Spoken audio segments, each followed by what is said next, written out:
মেশিনে গন্ডগোলের অভিযোগ, ইভিএম এ গন্ডগোলের অভিযোগ। দুবরাজপুরে বুধপুর গ্রামে জনতা কেন্দ্রীয় বাহিনী খণ্ডযুদ্ধ, সাময়িকভাবে বন্ধ রাখা হয় ভোট গ্রহণ।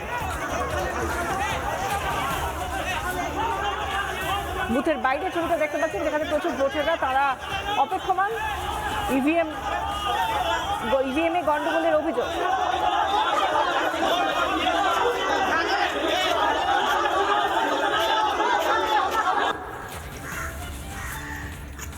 আমাদের সঙ্গে রয়েছেন আমাদের প্রতিনিধি মনোরঞ্জন। মনোরঞ্জন, এই মুহূর্তে ছবিটা আমাদের জানাও, কি চলছে এই মুহূর্তে? ভোট গ্রহণ কি আবার শুরু হয়েছে?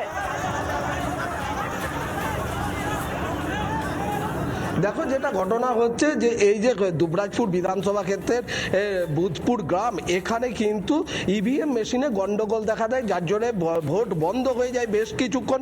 এবং গ্রামবাসীরা যেটা অভিযোগ করছেন যে তারা কোনো একটি নির্দিষ্ট পার্টিকে ভোট দিলে অন্য রাজনৈতিক দলের ভোট ভিভিপ্যাটে দেখা যাচ্ছে। এবং এই মূলত এই অভিযোগকে কেন্দ্র করেই কিন্তু উত্তাল হয়ে ওঠে এলাকা। গ্রামবাসীদের বিরুদ্ধে অভিযোগ, তারা কেন্দ্রীয় বাহিনী জওয়ানদের লক্ষ্য করে ঢিল ছোড়ে।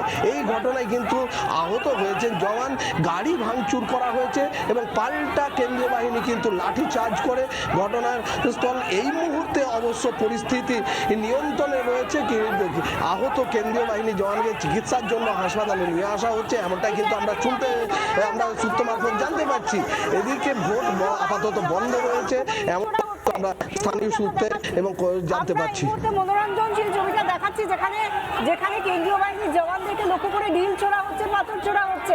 এরা কারা? যারা কেন্দ্রীয় বাহিনীকে লক্ষ্য করে ঢিল ছুটছে তারা কারা?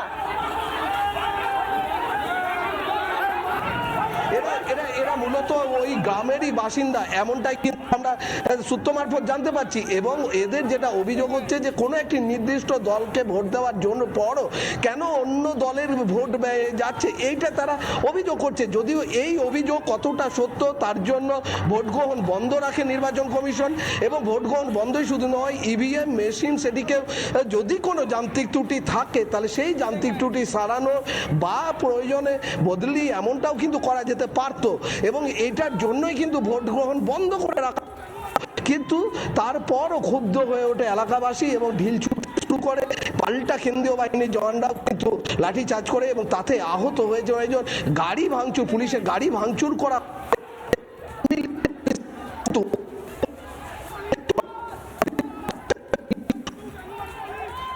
মনোরঞ্জন, তুমি যেখানে রয়েছে সম্ভবত নেটওয়ার্কের প্রবলেম হচ্ছে, একটু যদি সরে আসা যায় দেখো। আর সেই সঙ্গে জানতে চাইবো, এই ছবিটা আমরা দেখাচ্ছি এই মুহূর্তে দর্শকদের, যেখানে একেবারে ভয়ঙ্কর পরিস্থিতি হয়েছে। কেন ইভিএম মেশিন গন্ডগোল এবং তার জেরে কেন এটাকে চেঞ্জ করে তার বিকল্প কোনো মেশিন আনা হয়নি তা নিয়ে প্রশ্ন করছেন ভোটাররা, এমনটাই বলছিলেন আমাদের প্রতিনিধি।